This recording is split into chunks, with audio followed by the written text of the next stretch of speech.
அனைவருக்கும் வணக்கம்.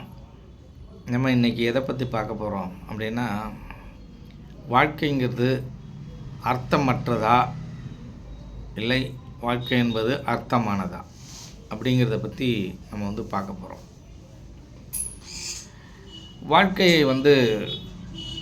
வாழ்க்கையில் அர்த்தமற்றது, சுவாரஸ்யமே இல்லை, வாழ்க்கை ரொம்ப எனக்கு நெருக்கடியை கொடுக்குது, துன்பத்தை கொடுக்குது, வாழ்க்கை என்பது சரியில்லை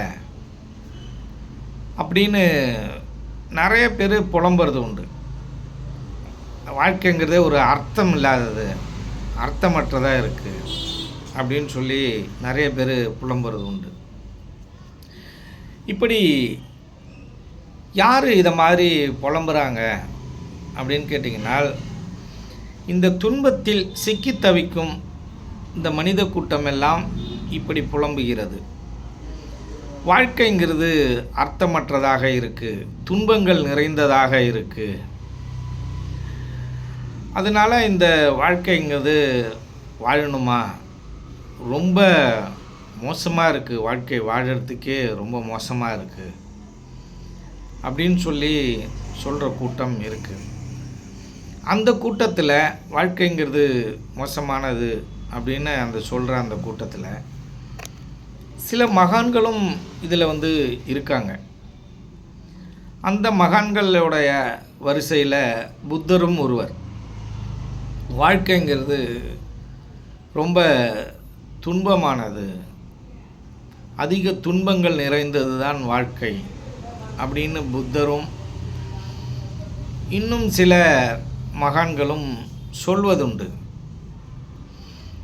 இது எதனுடைய அடிப்படையில் இவர்கள் சொல்கிறார்கள் என்றால், துன்பத்தை அதிகம் அனுபவித்ததால் இவர்கள் என்ன சொல்கிறாங்க அப்படின்னு கேட்டிங்கன்னா, வாழ்க்கை ரொம்ப துன்பமானது, ரொம்ப மோசமாக இருக்குது அப்படின்னு சொல்கிறாங்க. இது எனக்கு வாழணும் போலவே இல்லை, இறைவன் என்னை ஆட்கொண்டால் நல்லாயிருக்கும், இல்லை என்னை உயிரோடு இருக்கிறதே நான் விரும்பலை அப்படின்னு சொல்கிற வாழ்க்கையை வெறுக்கிற கூட்டம் ஒன்று.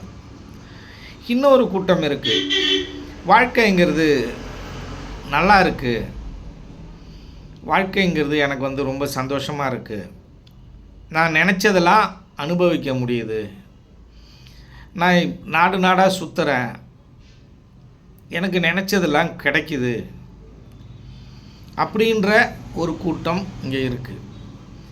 இந்த வாழ்க்கையில் நான் நினச்சதெல்லாம் கிடைக்குது அப்படின்ற கூட்டம் யார் அப்படின்னு கேட்டிங்கன்னா, மிகப்பெரிய கோடீஸ்வரர்கள், பணக்காரர்கள், அதிகார வர்க்கத்தில் இருக்கும் அந்த அதிகார வர்க்கத்தில் வாழ்பவர்கள், இல்லை அதிகார வர்க்கத்தில் இருக்கும் அதிகாரிகள், அதாவது உயர்ந்த பதவியில் இருக்கும் அதிகாரிகள், உயர்ந்த பதவியில் இருக்கும் அரசியல்வாதிகள், இவர்களுக்கெல்லாம் வாழ்க்கை இனிக்குது. ஏன்னா அவர்களுக்கு கீழ் நிறைய மனிதர்கள் இருக்காங்க, அவர்களுக்கு வேலை செய்வதற்கும் அவர்கள் சொன்னால் செய்வதற்கும். இன்னும் கேட்க போனால் இதை ஒரு விதமாகவே சொல்லலாம், அவர்களுக்கு அடிமையாக இல்லை அவர்கள் சொன்னால் செய்வதற்கான ஆட்கள் இங்கே நிறையா இருப்பதனால் அவர்களுடைய வாழ்க்கை இன்பமாக இருக்குது அப்படின்ற மாதிரி ஒரு தரப்பினர் சொல்கிறாங்க. இவங்க ரெண்டு பேர்கிட்டையும் நம்ம ஆய்வு செஞ்சு பார்த்தோம் அப்படின்னா, இந்த துன்பங்கள் நிறைந்ததாகவே இருக்குது அப்படின்ற நபர் ஏழையாகவும், இந்த வாழ்க்கைங்கிறது கொஞ்சம் இன்பமாக தான் இருக்குது ஆனால் அப்பப்போ துன்பம் வருது அப்படின்ற கூட்டம் இந்த பணக்கார கூட்டமாகவும் இங்கே இருக்குது. இதுதான் கார்ல் மார்க்ஸ் என்ன சொல்கிறார் அப்படின்னா, முதலாளித்துவம் அப்படின்னு சொல்கிறாரு. இங்கே வேலை செய்கிற ஆட்களுக்கு நிறைய விஷயங்கள் கிடைக்க மாட்டேங்குது, வேலையை வாங்குகிற அந்த முதலாளிகளுக்கு எல்லாம் கிடைச்சிடுது. இந்த முதலாளித்துவங்கிறது அந்த தொழிலாளிகளுக்கு கிடைக்கக்கூடிய சமபங்கு சம்பளம், பொருளாதாரம் கிடைக்கணும் அப்படின்னு காரல் மார்க்ஸ் போராடினார். அதுதான் முதலாளித்துவம் அப்படின்னு அவர் சொல்லுவார். இதை முதலாளிகள் எதிர்ப்பார்கள், தொழிலாளிகள் ஆதரிப்பார்கள். ஆனால் நம்ம தமிழகத்தில் இந்த இயக்கமோ இதை சார்ந்த விஷயங்களோ சரியாக இருக்கானா? சரியெல்லாம் இல்லை. அது கார்ல் மார்க்ஸ் உருவானார், லெனின் இருந்தார், ஏங்கல்ஸ் இருந்தார். அவர்கள் காலத்தில் இல்லை, அவர்கள் காலத்திற்கு அடுத்த நிலை அவர்கள் சென்றதுக்கப்புறம் ஒரு 25 ஆண்டுகள் நன்றாக இருந்துச்சு. அதுக்கப்புறம்லாம் இப்போல்லாம் ஒன்றும் இல்லை. ஏழைகள் பக்கம்லாம் இங்கே இல்லை. சும்மா பேரளவுக்கு நாங்கள் இது செய்கிறோம் அது செய்கிறோம், போராட்டம் பண்ணுறோம் அப்படின்ற விஷயங்கள்லாம் நடக்குது. நமக்கு நல்லாவே தெரியும் இந்த போராட்டங்கிறது ஜெயிக்காது அப்படின்னு நமக்கு நல்லாவே தெரியும். அவங்க அதை ஆதரிக்க மாட்டாங்க. சும்மா நம்ம பேருக்கு ஒரு போராட்டம் பண்ணுறோம் அப்படின்ற அளவுக்கு பேருக்கு தான் இங்கே போராட்டங்கள் எல்லாம் இருந்துக்கிட்டு இருக்கு. அப்படி போராட்டங்களை இந்த மக்கள் போராடுகிற அளவுக்கு தான் இங்கே இந்த சமுதாயமும் இருந்துக்கிட்டு இருக்கு. இந்த சமுதாயத்தை வழி நடத்துபவர்களும் அப்படி தான் இருக்கிறார்கள். உயர் பதவியில் இருக்கிறவர்களும் நமக்கு அரசர்களாக இருப்பவர்களும் அப்படி தான் இருக்கிறார்கள். அரசியல்வாதியாக இருப்பவர்களும் அப்படி தான் இருக்கிறார்கள். இதுதான் ஏற்கனவே நான் பதிவிட்ட மாதிரி, ஒரு வெளிநாட்டில் இருந்து ஒரு விஞ்ஞானி இங்கே இந்தியாவுக்கு வரார், தமிழகத்துக்கு இந்தியா முழுக்க பயணம் பண்ணுறார். பயணம் பண்ணிவிட்டு அவர் சொல்கிற கருத்து என்ன சொல்லியிருக்காரு அப்படின்னா, இந்த தமிழகத்திலோ இந்தியாவிலோ மக்களுக்கு என்ன குறை இருக்கிறது, என்ன செய்தால் இந்த மக்கள் முன்னேறுவார்கள், மக்களுக்கு என்னென்ன தேவைகள் இருக்குது, அந்த தேவைகள் என்ன அப்படின்னு தெரிஞ்சிக்க கூட தயாராக இல்லாத அரசு தான் இங்கே ஆட்சி செஞ்சுக்கிட்டு இருக்கு. மக்களுக்கு என்ன தேவைன்னே தெரியாது. அப்படிப்பட்ட ஆட்கள் தான் இங்கே ஆட்சியாளர்களாக இருக்கிறார்கள் என்று வெளிநாட்டு விஞ்ஞானி ஆராய்ச்சி பண்ணி சொல்லிட்டு போயிருக்கான். அந்த ஆராய்ச்சியை வெளியில் விடாமல் தடுக்கப்பட்டு இருக்கு. இப்படி தான் இந்த மனித கூட்டம் காலங்காலமாக மறைமுகமான ஒரு அடிமைத்தனத்தில் சிக்கி தவிக்கிறது என்பதை நாம் அனைவரும், அறிவார்ந்த அனைவர்களுமே ஏற்றுக்கொள்வார்கள் என்று நம்புகிறேன். அவர்களை சார்ந்தவர்கள் வேண்டுமானால் இதை ஏற்றுக்கொள்ளாமல் 1-2 பேர் இருக்கலாம். ஆனால் இதில் பாதிக்கப்பட்டவர்கள், இல்லை உண்மையாக இதில் ஆராய்ந்து கொண்டு இருப்பவர்கள் இது உண்மை என்று கண்டிப்பாக ஒத்துக்கொள்வார்கள். இப்படி இந்த ஏழைகள், இந்த வாழ்க்கை என்பது மிக பாரமாக இருக்கிறது என்று சொல்வதற்கு காரணம் என்ன அப்படின்னு கேட்டிங்கனால், அவர்களுடைய வாழ்க்கை மிகவும் அதிக துன்ப நிறைந்ததாகவே இருக்கிறது. அந்த இன்பத்தை அப்பப்போ கொடுக்கக்கூடிய பொருளாதாரம், பணம் இருக்கு இல்லையா, இந்த பொருளாதாரமும் பணமும் அவர்களிடம் இல்லாததனால் வாழ்க்கை மிகவும் ஒரு மோசமான அனுபவத்தை அவர்களுக்கு கொடுக்கிறது. ஆனால் இந்த பணக்காரர்களும் கோடீஸ்வரர்களும் அவர்களுக்கும் துன்பங்கிறது வரும். அப்படி துன்பங்கிறது அவங்களுக்கு வந்தாலுமே அந்த பணங்கிற விஷயத்தை வச்சு அவங்க என்ன பண்ணுவாங்க, அதை மேனேஜ் பண்ணுவாங்க, அப்பப்போ இன்பத்தை அனுபவிச்சுவாங்க. ஏன்னா ஆதாரம் பணம் இல்லையா, அருள் இல்லாருக்கு தான் அவ்வுலகம் இல்லை, பொருள் இல்லாருக்கு இவ்வுலகம் இல்லைன்னு வள்ளுவன் சொல்லிட்டான். 2000 வருஷத்துக்கு முன்னாடியே அவன் சொல்லிட்டான். என்னென்னா பொருள் இல்லாருக்கு உலகம் இல்லைன்னு சொல்லிட்டான். ஆனால் இந்த மனித கூட்டம் ஒற்றுமையாக நாங்கள் இருப்போம் அப்படின்ற உத்தரவாதத்தை கொடுத்தால், என் பின் என்னை தொடர்ந்தால், அந்த வள்ளுவன் சொன்ன வாக்கை நாம் முறியடிப்போம். ஏன் வள்ளுவன் அதை சொன்னால், என்று கேட்டிங்கனால் இந்த மனித கூட்டம் ஒன்று சேராது என்ற ஒரு விதமான நம்பிக்கை அவனுக்கு.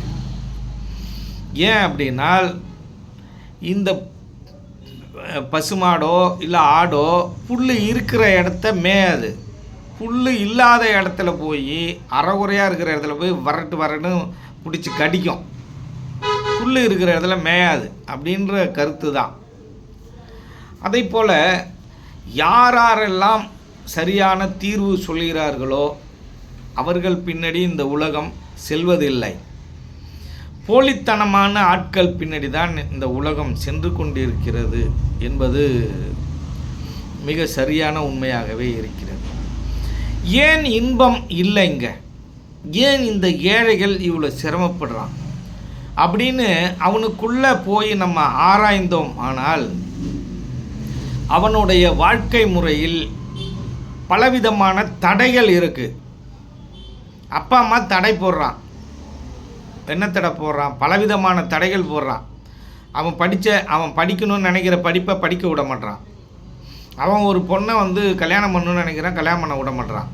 பலவிதமான மதங்கள், ஏற்றத்தாழ்வுகள், பொருளாதாரம், இதன் அடிப்படையில் கல்யாணம் பண்ண விட மாட்டான்.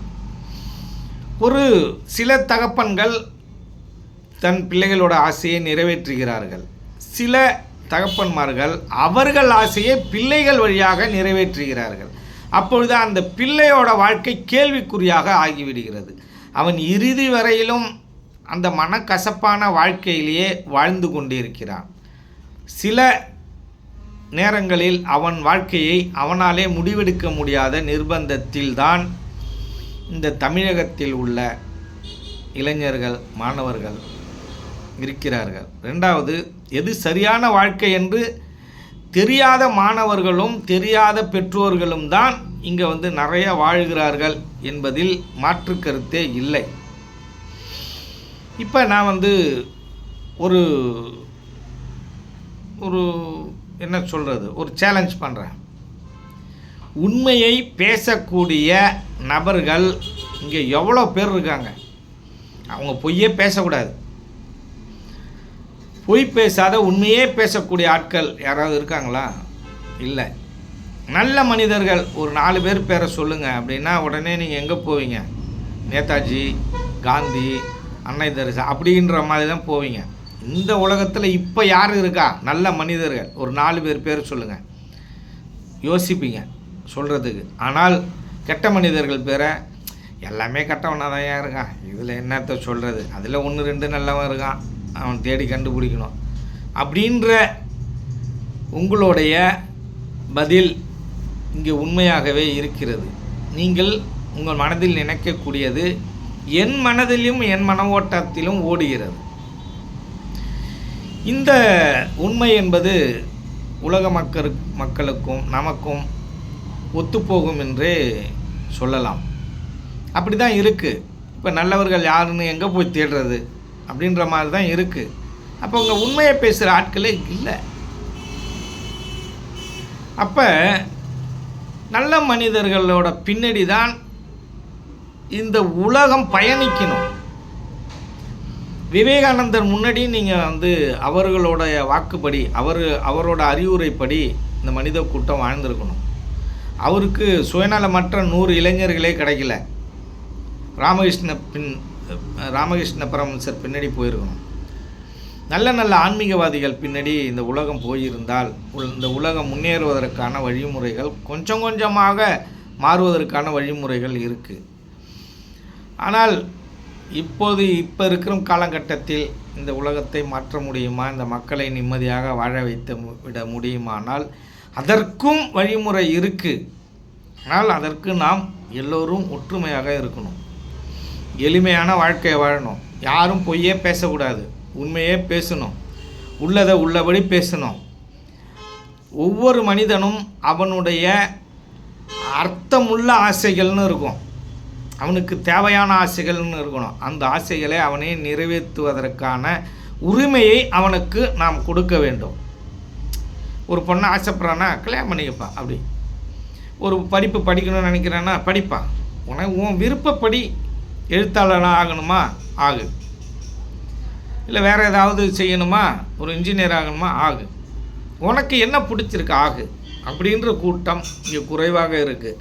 ஆனால் நமக்கு கீழ் இதெல்லாம் வந்துடுச்சு அப்படின்னால் அப்படிப்பட்ட வாழ்க்கை முறையை தான் நம்ம உங்களுக்கு பகிர்ந்து கொடுப்போம். யாராருக்கு என்ன தேவையோ அந்த வாழ்க்கையை அவர்களை வாழ்வதற்கான அறிவுறுத்தலை தான் நாம் பகிர்ந்து கொடுப்போம், அறிவுறுத்துவோம். அப்போ இங்கே இந்த அட்மாஸ்பியர், இந்த உலக கட்டமைப்பு இருக்கு இல்லையா, இல்லை இந்த தமிழக கட்டமைப்பு இதெல்லாம் கொஞ்சம் மாற்றணும். சட்டங்கள், சரியான சட்டங்கள் இருக்கின்றன. அந்த சட்டங்களை நிறைவேற்றுவதில் தான் இங்கே பிரச்சனை இருக்குது. இப்போ நீதிமன்றமே சரியான சட்டங்களை நிறைவேற்றவில்லை என்றே சொல்லலாம். அதுலேயும் இந்த சட்டத்தில் நிறைய ஓட்டைகள் இருக்குன்னு சட்ட வல்லுநர்கள்லாம் சொல்கிறாங்க. இப்போ அம்பேத்கர் சொல்லக்குள்ள என்ன சொல்கிறாரு, ஏழைகளுக்கான சட்டம் இந்த சட்டம் இல்லை, இது பணக்காரர்களுக்கான சட்டமாக இருக்கிறது அப்படின்னு அம்பேத்கர் அவர் கையெழுத்து போடக்குள்ள சொன்னார். அப்போ இன்று வரையிலும் அது இருக்குது. நான் பொய்யே பேசக்கூடாதுன்றேன். இந்த வழக்கு பொய் வழக்குன்னு ஒரு வழக்கே ஒன்று இருக்குது. ஒரு ஆய்வாளர் நினைத்தால் யார் மேலேயும் வேண்டுமானாலும் வழக்கை பதிவு செய்து நீங்கள் போலீஸ் ஸ்டேஷனில் ஆட்சியில் அவர் விசாரிக்கலாம். ரெண்டாவது, அவரை நீதிமன்றத்தில் நிறுத்தி சிறையில் அடைக்கலாம் என்ற ஒரு வரைமுறை இங்கே இருக்குது. அதுக்கப்புறம் அவர் நிரூபித்து வெளில வரணும். ஆனால் வெளில வந்ததுக்கப்புறம் அவர் நிரபராதின்னு நிரூபிக்கப்பட்டுட்டார்னு வச்சுங்க, அப்போ அவர் அந்த கோர்ட்டுக்கு அலைஞ்சிட்டு இருந்த அந்த நேர விரயம், அதற்கான செலவு, மன உளைச்சல், இதெல்லாம் யார் திருப்பி கொடுப்பா அப்படின்னா இந்த உலகம் அதை கேள்வி, அதற்கான பதில் கிடையாது சட்டத்தில். அதற்கான சட்டங்கள் இருக்குது, இருந்தாலும் அதை சரியாக நிறைவேற்றப்படவில்லை. இப்படியெல்லாம் நிறைய மாற்றங்களை உருவாக்கக்கூடிய சூழ்நிலையில் தான் நிறைய விஷயங்கள் இங்கே இருக்குது. அரசு அதிகாரிகள் என்ன சொன்னாலும் இந்த கோர்ட்டுங்கிறது அப்படியே நம்புது. மற்ற மனிதர்கள் சொல்லும் பொழுது அதை இங்கே பெருசாக எடுத்துக்கிறதில்ல. அரசு அதிகாரிகள் தவறு செய்தால் அவனுக்கு வேலை போவதில்லை, சஸ்பெண்டு, 13 நாள் சஸ்பெண்ட், அவ்வளோதான். அவனுக்கு சரியான தண்டனை கிடையாது. ஒரு பாமரன் ஒரு தவறு செய்து விட்டால் அவனை கொண்டு போய் சிறையில் அடைகிறான். இப்போ இங்கே நீதிங்கிறது எப்படி இருக்கணும், எல்லாருக்கும் பொதுவாக இருக்கணும் இல்லையா. இப்போ இங்கே பொதுவாக இல்லை அப்படிங்கிறது தான் இங்கே உண்மையாக இருக்கிறது. பணம்தான் இங்கு எல்லாத்தையும் ஆண்டு கொண்டிருக்கிறது. அதனால்தான் வள்ளுவன் பொருள் இல்லாருக்கு இவ்வுலகம் இல்லை என்று சொன்னான். அப்பொழுது இந்த கோடீஸ்வரர்கள் அந்த பணத்தை வைத்து இந்த இன்பத்தை வாங்கி விடுகிறார்கள். ஏழைகளால் இந்த இன்பத்தை வாங்க முடியவில்லை. அப்போ உன்னால் இந்த ஏழைகளால் இந்த விஷயத்தை வாங்க முடியல அப்படின்னால் அந்த பணக்காரர்களையோ அந்த அதிகார வர்க்கத்தையோ முறியடிக்க வேண்டும், இல்லை சரிசமமான நியதியை நாம் கொண்டு வர வேண்டும் என்று பாமர மக்களும் ஏழை மக்களும் நினைத்தீர்களேயானால் இதற்கு ஒரு பெரிய பலம் இருக்கா அப்படின்னால் இருக்குது. பணமே இல்லாமல் சாதிக்கக்கூடிய விஷயம் எங்களிடம் இருக்கா அப்படின்னா இருக்குது. அது என்ன அப்படின்னு கேட்டிங்கன்னால் இங்கே ஒற்றுமையாக இருக்கும் ஒரு உணர்வு தான். ஒரு மனுஷனுக்கு இங்கே ஒரு அநீதி நடந்துருச்சுன்னா ஒரு 10,000 பேர் 1,00,000 பேர் கூடணும். இந்த 1,00,000 பேரும் ஒரே கூட்டமைப்பாக இருக்கணும். அப்படிங்கிறது தான் பணத்தால் சாதிக்க முடியாதது, இந்த மனிதர் கூட்டத்தால் சாதிக்க முடியும் என்பதில் நமக்கு எந்த விதமான மாற்று கருத்தும் இல்லை. இந்த உலகத்தையோ இந்த நாட்டையோ நீங்கள் மாற்ற வேண்டும் என்று நினைத்தால் ஒற்றுமை உணர்வால் மட்டுமே இந்த நாட்டையும் உலகத்தையும் மாற்ற முடியும். இல்லை என்றால் மாற்ற முடியாது. நம் இராணுவ வீரர்கள் இருக்கிறார்கள், ஒரு 1000 பேர் இருக்காங்கன்னு வச்சுக்கோம். அங்கே என்ன பண்ணியிருக்கான், நம்மளோட நாட்டை பாதுகாத்துக்கிட்டு இருக்கான்னு வச்சுங்க. இந்த 1000 இராணுவ வீரர்களையும் அடுத்த நாட்டுக்காரன் விலைக்கு வாங்கிட்டான்னா நம்மளோட நிலைமை என்ன வருது? நீங்கள் சொல்லுங்கள். பணத்துக்காக இங்கே வாழ்ந்தால், அவன் பணத்துக்கு அடிமைப்பட்டால் என்ன ஆக முடியும்? பாதுகாப்பே இருக்காது. அப்போ அங்கே இருக்கானா அங்கே இல்லை. ஆனால் அவர்கள் அதில் ஒரு 100 பேரை விலைக்கு வாங்கிட்டா, அங்கே இருக்கிற போர்வனே அவனை சுட்டு கொண்டுட்டா என்ன ஆகிறது? நம்மளோட நிலைமை என்ன ஆகிறது? அப்போ அப்படி தான் இருக்குது. எல்லாத்தையும் கேள்வி கேட்கும் அளவிற்கும் சிந்திக்கும் அளவிற்கும் இந்த மனித கூட்டம் மோசமான ஒரு தன்மைக்கு போய் கொண்டிருக்கிறது. இதற்கெல்லாம் அடிப்படை காரணம் மக்களிடம் ஒற்றுமை இல்லை, மக்கள் பிரிந்து கிடக்கிறதா. இங்கே பிரிக்கின்ற புலிகள் இங்கே நிறைய இருக்குது. இந்த ஆடெல்லாம் என்ன பண்ணுறது? ஆடு ஒரு கூட்டமாக ஒரு இடத்துல வாழ்ந்துக்கிட்டு இருக்குது. இப்போ இந்த ஆட்டுக்கூட்டத்தை 2, 3, 4 பிரித்தாதான் என்ன பண்ண முடியும்? அந்த புலியால் அடித்து சாப்பிட முடியும். அப்போ அந்த புலி என்ன பண்ணுது? இந்த ஆடு கூட்டத்தை பிரிக்குது. எளிமையாக சொன்னான் இந்த கதையெல்லாம் உங்களுக்கு. நம்ம சின்ன வயசில் ஒரு எளிமையாக பாடத்திட்டமாக வச்சுருந்தான். அதனால இந்த மக்கள் கூட்டம் பிரியாமல், இந்த ஆடு கூட்டம் மாதிரி பிரியாமல் ஒற்றுமையாக இருக்கணும் சொன்னான். பட்டுக்கோட்டை கல்யாண சுந்தரனார் என்ன சொன்னார்? சாஞ்சா சாயிற பக்கம் சாயிற செம்மறி ஆடு கூட்டம்னாரு. ஒரு பக்கம் இந்த பக்கம் சாய்வான், அப்போ அடுத்த வருஷம் இந்த பக்கம் சாய்வான், அதுக்கு அடுத்த வருஷம் அந்த பக்கம் சாய்வான். சாஞ்சா ஒரே பக்கமாக சாஞ்சிடுறது. சிந்தித்து எதையும் செய்யறதில்லை. இங்கே சிந்திக்கிறதுக்கு உங்களுக்கான டைமை கொடுக்கறதில்ல. ஆசைகள் உங்களுள் உலக பணக்காரர்களால் அதிகார வர்க்கத்தால் திணிக்கப்பட்டு இருக்குங்க. உங்களுக்கு எல்லாம் கடனாக கொடுக்கப்பட்டிருக்கு. ஏற்கனவே பதிவிட்டிருக்கேன். இந்த கடனே வாங்காதீங்க, அது உங்களை அடிமைப்படுத்தும். அதற்கான வாய்ப்புலாம் மிக மிக குறைவாக இருக்குது. ஏன் அப்படின்னால் இந்த நாட்டில் கடன் வாங்காமல் வாழ முடியுமானா அது ஒரு கேள்விக்குறியாக தான் இருக்குது. ஒரு பிள்ளைய ஒரு தனியார் ஸ்கூலில் படிக்க வைக்கணும் அப்படின்னா 50,000 வாங்கி கடன் வாங்கி தான் சேர்க்க வேண்டியதாக இருக்குது. இல்லை ஒரு 30,000 கடன் வாங்கி தான் சேர்க்க வேண்டியதாக இருக்குது. அரசு பள்ளிகள் அந்த அளவுக்கு தரம் இருக்கிறதுனா இல்லைன்னு தான் மக்கள் சொல்கிறாங்க. இப்போ அரசு பள்ளிகளில் தரம் தனியார் பள்ளி அளவுக்கு இருக்குதுன்னா அவன் ஏன் தனியார் பள்ளியில் சேர்க்குறான்? இப்போ இந்த ஏழையோட அதிகபட்சமான பணம் அங்கே தானே போய் சேருது. அவன் படிப்பு செலவுக்கே அதிகமாக செலவு பண்ணுறானே. ஒரு மனுஷன் ஒரு இன்ஜினியரிங் படிச்சுட்டு வரணும் அப்படின்னா அவனுக்கு எவ்வளோ செலவாகுது அப்படின்னால் 5 லட்சத்திலிருந்து 8 லட்சம் வரை செலவாகுது. அதை வச்சு அவன் தொழிலே பண்ணிட்டு போயிடலாமே. அப்போ ஒரு அப்பா செய்ய முடியுதா? 8 லட்சம் செலவு பண்ண முடியாத அப்பா என்ன பண்ணுவார்? அப்போ சில ஏழைகளை சில ஒரு இயக்கங்கள் எடுத்து படிக்க வைக்கின்றன. ஆனால் ஒரு 100 பேரை படிக்க வச்சுட்டா போருமா? நம்ம தமிழ்நாட்டோட மக்கள் தொகை எவ்வளோ? வறுமை கோட்டு கீழே இருக்கிறவங்க எவ்வளோ பேர்?